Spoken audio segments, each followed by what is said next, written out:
Alright, I'm making this video in reference to a hit and run accident that happened to my car last night. I believe I'm going to end up having to sue for it. The officer told me, don't believe the guy has insurance. As you can see, this is an intersection at Jackman and Berdan. If you look right there in front of the turn signal mark, you can see his tire marks. Where he came down Berdan so fast when he hit Jackman, he went airborne, lost control of his car, came across the road right here. Now you can see his tire marks where he's sliding down this way, and now way down there where you see those vehicles is where he actually hit them at. Now the officer told me that I should walk this off in the video to make sure that you know how far the skid marks was, so you can see how fast he was going. The estimated he was doing between 80 to 100 miles an hour. So it's kind of dangerous because there's cars coming, but as soon as this car goes by, I'm going to start walking down here just to give you some kind of reference.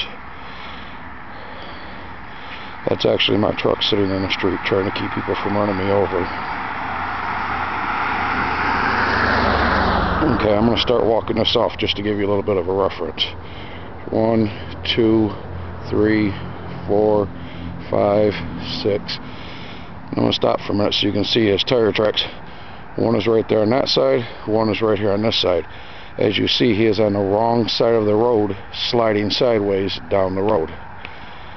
Alright, there's another car, so I'm going to step right aside, not forward at all. So we're at 6 feet right now. We're going to go 7, 8, 9, 10, 11, 12,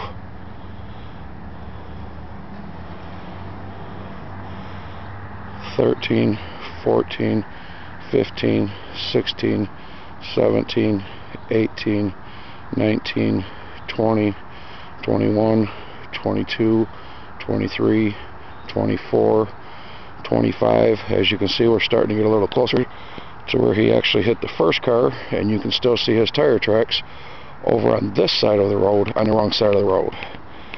So we're at 25 there, 26, 27, 28, 29, 30, 31, 32, 33, 34, 35, 36, 37, 38, 39, 40, 41, 42, 43, 44, 45, 46, 47, 48, 49, 50, 51, 52, 53, 54, 55, 56, 57,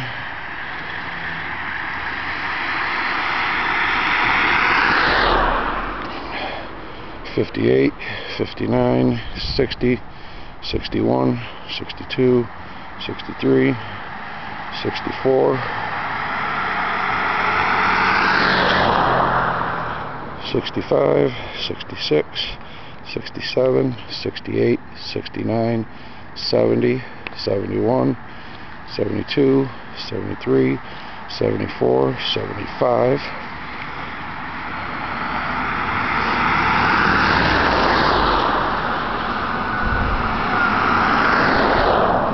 Alright, we're going to try to get over here in the middle of the road where my truck is at. So right now we're at 75, 76, 77, 78, 79, 80, 81, 82, 83, 84, 85, 86, 87, 88, 89, 90, 91, 92, 93, 94, 95, 96, 97, 98, 99, 100. We're still not even to where he made impact with the first car.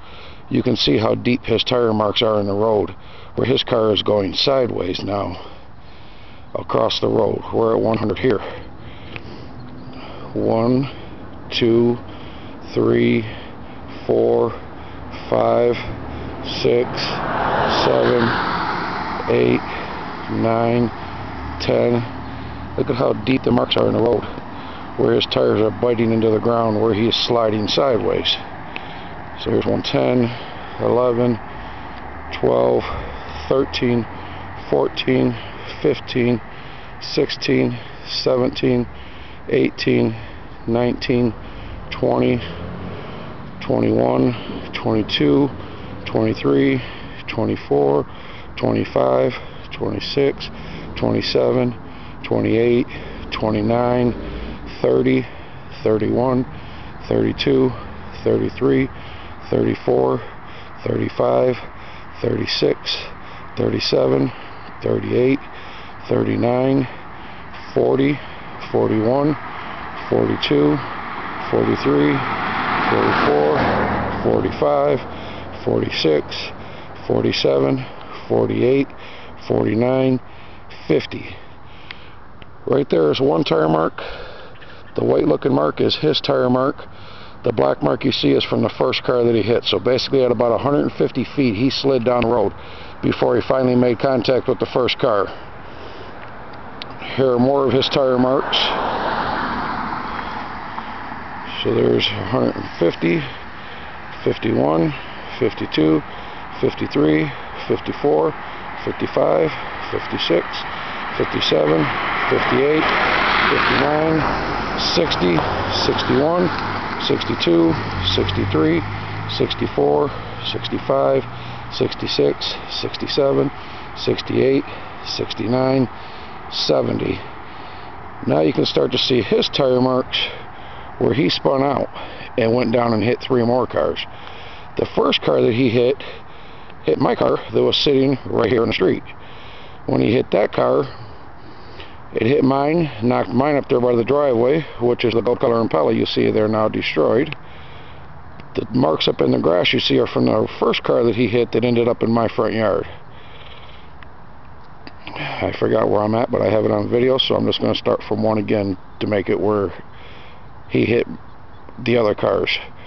1, 2, 3, 4, 5, 6, 7, 8, 9, 10, 11, 12, 13, 14, 15, 16, 17, 18, 19, 20, 21, 22, 23, 24, 25, 26, 27, 28, 29, 30, 31, 32, 33, 34, 35, 36, 37, 38, 39, 40, 41, 42, 43, 44, 45, 46, 47. Here the glass and everything still being ran over. We're at 47, 48, 49, 50, 51, 52, 53. And then here is where the car was sitting. It got hit and knocked up there. You can see the marks in the road. You can see where the other car ended up in the front yard there. If you look over here, I'm going to walk around my truck. This is a full-size Chevy truck, so you know that's probably another 20 feet at least, but I don't want to get ran over standing out here in the street. Now you can see after the initial impact, where he hit the first car, that he rammed into mine, then he come down here after spinning out, hit 2 more parked cars that was sitting right here. You can see his tire marks perfectly where he slid right into them. This is my car. I'll show you that in just a minute. These are the other 2 that he hit after the initial impact. He hit this one here. Totally destroyed it. Bent the frame, the rear end, and everything else. Then knocked that one hit down the street into this car right here. After he hit these ones, he then took off. You can see his oil marks where he went from right here all the way over to there. Went all the way up over the curve there, came back around, went down to the corner and turned. Now I'm not going to stop the video. I'm going to take you with me, and we're going to get in my truck and I'm going to go for a ride and show you just how far away he left, so he can't say, oh, I didn't take off, I didn't flee the scene of the accident. So I want to give you an idea so you can see how far this is down the road.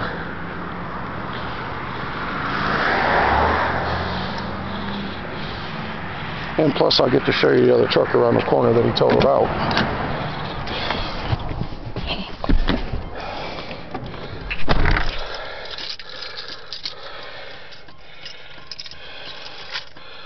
I did want to show you my car better, but I guess I can do that when I get back. Most of the damage is over there on the passenger side of it, actually. Twisted the frame, pretty much totaled the whole entire car. You can see the big gap between the doors there, where it just completely buckled and twisted the whole car. I'll get better video of that when I come back, but here is where he took off down the street. I'm going to zoom in a little bit so we can follow this. This is how I found out where he lived. You can see his oil marks here from where after he hit everything he took off. Now right up here he hit another car that was going down the road, from what I was told by the witnesses.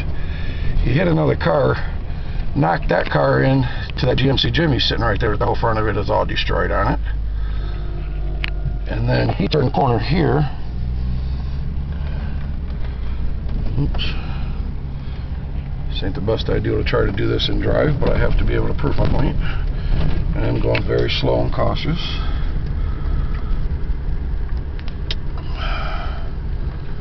Okay, now mind you, we went one block to the right, where he went down to the corner and turned. Now I'm still following his oil trails to try to find out where he took off to, because he very plainly didn't have no interest in staying around after he totaled out everybody's cars. You can see here he stopped right here where that big oil trail is, and one of his buddies jumped out of the car and ran off on foot. Alright, here's a whole nother block. This is on Upton that we're crossing now.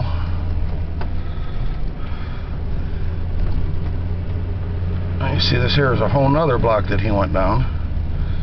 Up here at the corner you'll see when he turned the corner, he was still driving like a madman all the way down here after he done already hit all these cars, because you can see where he slid up over the curb again and went through some of these grass. Almost took out a fence up here when he turned the corner. I'm trying to keep it where you guys can see it, and I can still see where I'm driving. Don't want to cause another accident because of this. But right here you can see where he went up over the curb right there, was driving through the grass right there, and then come back out on the road. You can see his oil marks over there by their driveway. He almost took out that car right there, but it don't look like he did get it. So that there was a whole nother block. Now we're back on Berdan, the street where it actually happened at. My camera's kind of cheap, you can't really see it, but alright, now you see right here is still his oil trails. When he got up here to the corner of Kelly and Berdan, he hurried up and turned again. You can see where he's fishtailing all over the street here, where everything's going. And right here where that blue car is in the driveway is where he pulled into. The silver car you see sitting there, missing the doors and the whole side of it, that's the car that did all this. See his oil trails going right up there into his driveway. And right there is the car that did all the damage. The officer told me he don't believe they have insurance, so I should make this video. I'm still not going to turn it off because I want to get back here and show you a little bit better video of the damage to my car, where it bent the frame and the wheels laying sideways, and that's my main concern, because I have a feeling I will have to sue for it. Sorry if my voice sounds a little harsh. I've been up all night trying to deal with this stuff and figure out what's going on here. So now we are back here. We'll get out of the street.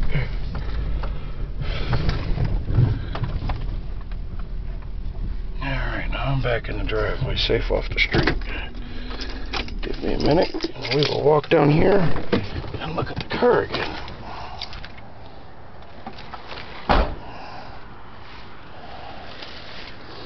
You can see the tire marks here on my sidewalk from where the first car that he hit actually came up here into my yard This is where my car was sitting. You can see the marks on the street there from where she hit it after he hit her, and then she came up over the curb into my grass.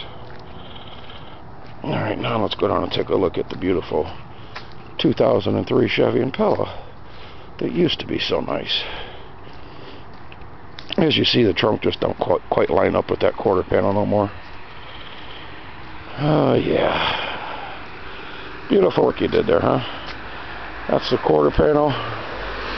That's a tire. I'm going to try to get on an angle to where you can see straight down the side of the car. The tire don't quite go down the side of the car no more. It buckled the roof, buckled the quarter panel all the way up here to the roof. You can see the dents there. And all the way down there where it just completely buckled the whole quarter panel. That's how the trunk closes on the quarter now. And this is the back of it. As you see when you stand back here and look at it, see how the side of the car, how you can see the side, but you can't see the front until you get way over here. Yeah, that's how far the whole back of the car is pushed over. You can see here when you're standing here looking down the side, you can see where the whole back of it is pushed over. There's some cars coming. I'm going to let them go by.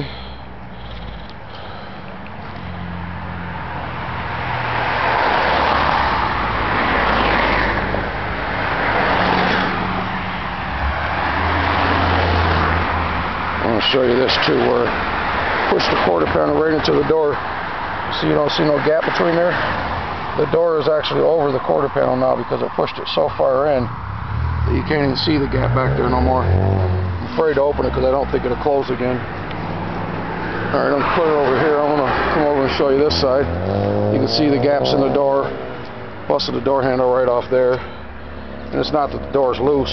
It's not opened. As you see, it doesn't move when you push it. That's just the gap that's between it now from where it got hit so hard. The front door is the same way. See how there's a big gap in there. It's not loose. It's closed tight. That's just what they did to it. And this is this side of it. Which, other than being, you can see the buckle right here by the gas tank. See how that's sticking out right there? That's where it just buckled the quarter panel. See right here where you can see where it buckled it. It doesn't really look like much because of the angle that it got hit at. But if you look at the gap from the front to the back, you can see the whole entire back of the car is completely pushed over. This was a 2003 Chevy Impala that was really clean before an 18-year-old kid decided to take his daddy's car and go out driving 100 miles an hour down my street. So I hope this video will help, and this is the conclusion of it.